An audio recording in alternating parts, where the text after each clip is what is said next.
नमस्कार बच्चों, मैं मिस्टर चौधरी आपका आपके YouTube channel YS maths classes पर स्वागत करता हूं।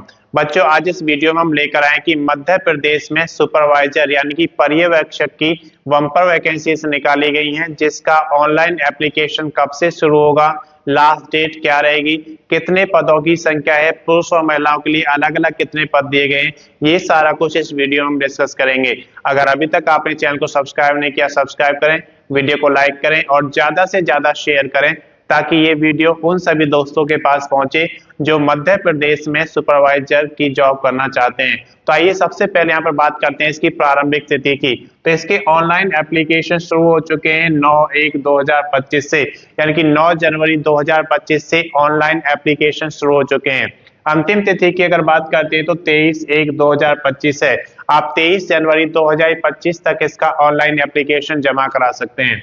आवेदन शुल्क की बात करें तो 23 जनवरी 2025 तक आपको जमा कराना होगा। कितना जमा कराना है, कैटेगरी वाइज आप यहाँ पर देख सकते हैं। देखते हैं जनरल, अगर आप अनरिजर्व यानी कि सामान्य जाति में हैं या फिर आप अदर स्टेट से फिल करना चाहते हैं कि मध्य प्रदेश के अलावा किसी और प्रदेश में आप रहते हैं, तो उसके लिए आपको 560 रुपए का एप्लीकेशन फीस देना होगा। अगर आप मध्य प्रदेश में ओबीसी, SC, ST यानी कि अदर बैकवर्ड कास्ट जिन्हें हम अन्य पिछड़ा वर्ग कहते हैं, SC शेड्यूल कास्ट या ST शेड्यूल ट्राइब्स जिन्हें हम जनजातियां कहते हैं, इसके अंतर्गत अगर आप आते हैं तो आपको 310 रुपए का एप्लीकेशन फीस देना होगा। इसके बाद बात करते हैं कि जो एप्लीकेशन फीस है वो आप कैसे जमा करा सकते हैं।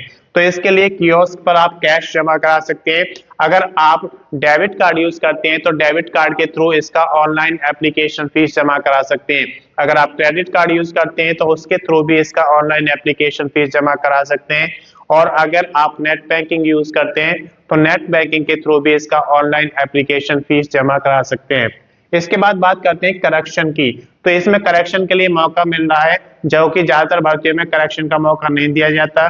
तो इसमें करेक्शन की जो लास्ट डेट दी गई है वो आपकी 28/1/2025 दी गई है।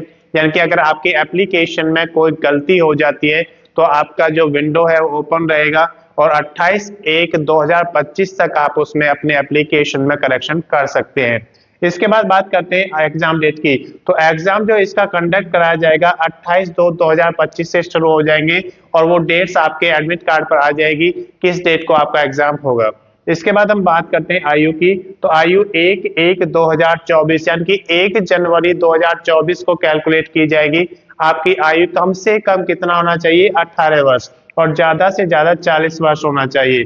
अगर आप किसी रिजर्व कैटेगरी के अंतर्गत आते हैं मध्य प्रदेश में तो आपको आयु में छूट दी जाएगी। आयु में छूट MP ESB पर्यवेक्षक भर्ती में जो नियम बनाया गया है उस नियम के अनुसार आपको आयु में छूट दी जाएगी। इसके बाद बात करते हैं इसमें कुल पदों की संख्या कितनी है। तो कुल पदों की संख्या 660 दी गई है, जिसमें पुरुष कैंडिडेट के लिए 32 दिए गए और महिला कैंडिडेट के लिए 628 वैकेंसी दी गई है। यानी कि यहाँ पर महिलाओं को ज्यादा मौका दिया गया है। अब आपकी क्वालिफिकेशन इसके लिए क्या होनी चाहिए, तो योग्यता में देख सकते हैं 12th पास और स्नातक पास होना चाहिए। कुछ पर्यवेक्षक के लिए यहाँ पर 12th पास मांगा गया है और कुछ के लिए स्नातक मांगा गया है। किसी भी रिकॉग्नाइज्ड बोर्ड या यूनिवर्सिटी से आपके पास 12th या स्नातक आपने किया है तो आप इसके लिए एलिजिबल है, आप इसका ऑनलाइन एप्लीकेशन जमा करा सकते हैं। इसके साथ साथ आपको पर्यवेक्षक का 5 वर्ष का अनुभव भी मांगा गया है।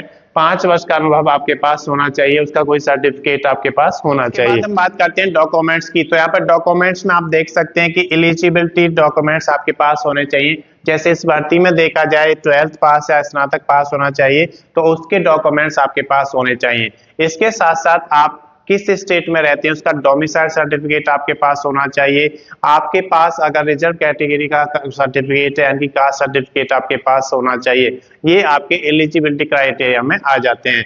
इसके साथ साथ आपके पास एक वैलिड ID प्रूफ होना चाहिए, एक वैलिड एड्रेस प्रूफ होना चाहिए, एक फोटो होना चाहिए A4 साइज फोटोग्राफ, और सिग्नेचर आप एक पेज पर सिग्नेचर करेंगे और उसको भी आप क्या करेंगे, एक स्कैन कॉपी में आपके अपने पास रखना है। तो ये सारे डॉक्यूमेंट्स स्कैन कॉपी में आपके पास होने चाहिए। इसके बाद आपके पास डोमिसाइल सर्टिफिकेट और कास्ट सर्टिफिकेट होना चाहिए। बेसिक डिटेल्स की अगर बात करें तो जब भी आप ऑनलाइन एप्लीकेशन जमा कराते हैं तो आपको पहले उसमें बेसिक डिटेल्स देना होता है। जैसे आपकी क्वालिफिकेशन उस भर्ती के अनुसार क्या है वो आपको देना होता है। उसके साथ साथ आप किस स्टेट में रहते हैं तो उसका डोमिसाइल सर्टिफिकेट, आप रिजर्व कैटेगरी में आते हैं तो कास्ट सर्टिफिकेट आपको देना होता है, आपकी डेट ऑफ बर्थ, आपका नेम, फादर्स नेम, आपका एड्रेस परमानेंट और आपका जो पोस्टल ऑर्डर एड्रेस है वो सारी चीजें आपके पास होनी चाहिए।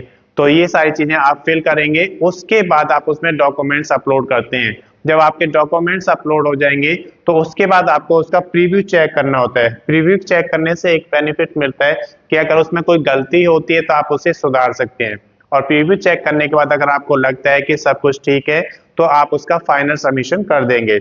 और फाइनल सबमिशन के बाद आप उसका प्रिंट आउट जरूर लें, क्योंकि प्रिंट आउट लेने से आपके पास वो रिकॉर्ड रहता है कि उस भर्ती में कौन कौन से डॉक्यूमेंट्स आपने अपलोड किए हैं, वो सारे आपके पास रेडी रहने चाहिए। अगर आप इसकी अधिक जानकारी लेना चाहते हैं तो अधिक जानकारी के लिए आप MPESB का जो पर्यवेक्षक का ऑफिशियल नोटिफिकेशन है उसे पढ़ेंगे तो आपको सारी जानकारी मिल जाएगी। ने यहाँ पर ग्रुप बी और ग्रुप सी के लिए बम्पर वैकेंसीज निकाली हैं, जिसका ऑनलाइन एप्लीकेशन की अगर बात करें तो शुरू हो चुका है 7/1/2025 से। 7 जनवरी 2025 से ऑनलाइन एप्लीकेशन शुरू हो चुके हैं। अंतिम तिथि की अगर बात करते हैं तो 31/1/2025 से 31 जनवरी 2025 तक आप उसका ऑनलाइन एप्लीकेशन कंप्लीट कर सकते हैं। एप्लीकेशन फी की अगर बात करते हैं तो 31/1/2025 तक जमा करनी होगी। अगर आप जनरल कैटेगरी जिसे हम अनरिजर्व या सामान्य जाति कहते हैं, या फिर OBC अदर बैकवर्ड कास्ट, या फिर उन्हें अन्य पिछड़ा वर्ग हम कहते हैं, उसके अंतर्गत आते हैं तो आपको यहाँ पर 3000 रुपए का एप्लीकेशन फीस देना होगा। अगर आप SC schedule caste, ST schedule tribes या फिर इकोनॉमिकली वीक सेक्शन EWS के अंतर्गत आते हैं तो आपको उसके लिए 2400 रुपए का 2400 रुपए का एप्लीकेशन फीस जमा करना होगा। ये एप्लीकेशन फीस आप कैसे जमा कर सकते हैं? आप डेबिट कार्ड से जमा कर सकते हैं, क्रेडिट कार्ड से कर सकते हैं, या फिर नेट बैंकिंग के थ्रू भी इसका ऑनलाइन एप्लीकेशन फीस जमा करा सकते हैं। आयु की अगर बात करते हैं तो 31/1/2025 को कैलकुलेट की जाएगी। आपकी आयु 18 वर्ष से 35 वर्ष तक होनी चाहिए। ये पोस्ट वाइज अलग अलग हो सकती है, आप नोटिफिकेशन में देख सकते हैं।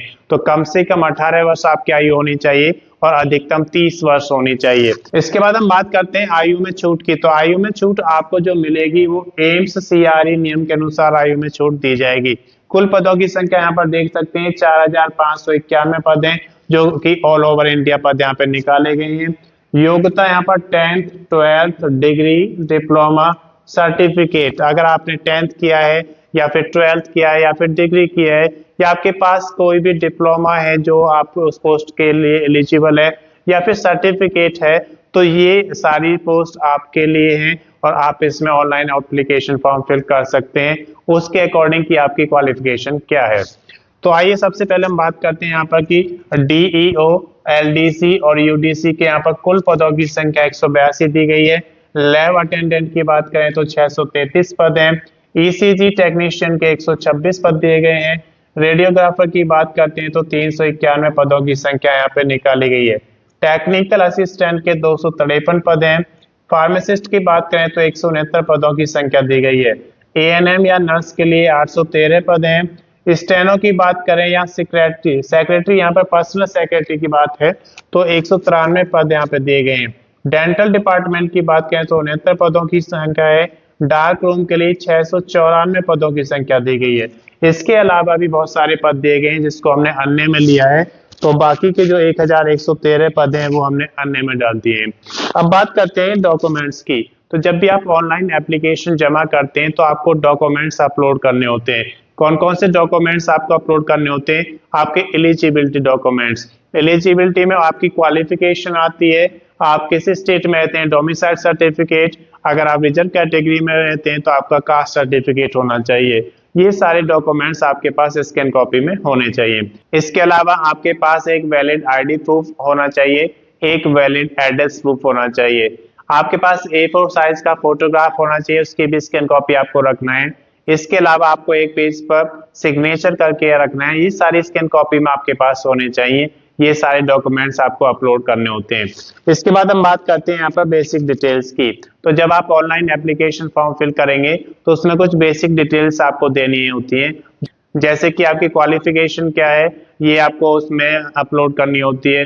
आप किस स्टेट में रहते हैं तो डोमिसाइल सर्टिफिकेट आपको उसके लिए चाहिए। अगर आप रिजर्व कैटेगरी में आते हैं तो ओबीसी सर्टिफिकेट आपको आना चाहिए। आपका नेम, फादर्स नेम, आपका परमानेंट एड्रेस, आपका मेलिंग एड्रेस, ये सारी डिटेल्स आपके बेसिक डिटेल्स में आती हैं। जब ये सारी बेसिक डिटेल्स आप फिल कर लेते हैं तो आपको डॉक्यूमेंट्स अपलोड करने होते हैं, और जब डॉक्यूमेंट्स अपलोड हो जाएंगे तो आप उसका प्रीव्यू चेक करेंगे। प्रीव्यू चेक करने से आपका एक बेनिफिट होता है कि जो प्रीव्यू चेक करने से जो भी गलती आपने की है वो आप उसे सुधार सकते हैं। अगर आपने प्रीव्यू चेक नहीं किया और फाइनल सबमिशन कर दिया तो आपको करेक्शन करने का मौका नहीं मिलता है। तो प्रीव्यू आपने चेक किया और उसमें लगता है कि सब कुछ ठीक है जो आपने उसमें फिल किया है, तो आप उसका फाइनल सबमिशन कर सकते हैं। फाइनल सबमिशन करने के बाद आपको उसका प्रिंट आउट लेना है। प्रिंट आउट से आपके पास एक रिकॉर्ड रहता है कि कौन कौन से आपने डॉक्यूमेंट्स उसमें आगे भर्ती के लिए रेडी रखने हैं। अगर इसकी अधिक जानकारी आपको चाहिए तो अधिक जानकारी के लिए आप एम्स का जो ग्रुप बी और सी का नोटिफिकेशन है उसे पढ़ेंगे तो सारी जानकारी मिल जाएगी। मैं समझता हूं कि जानकारी आपके लिए पर्याप्त है।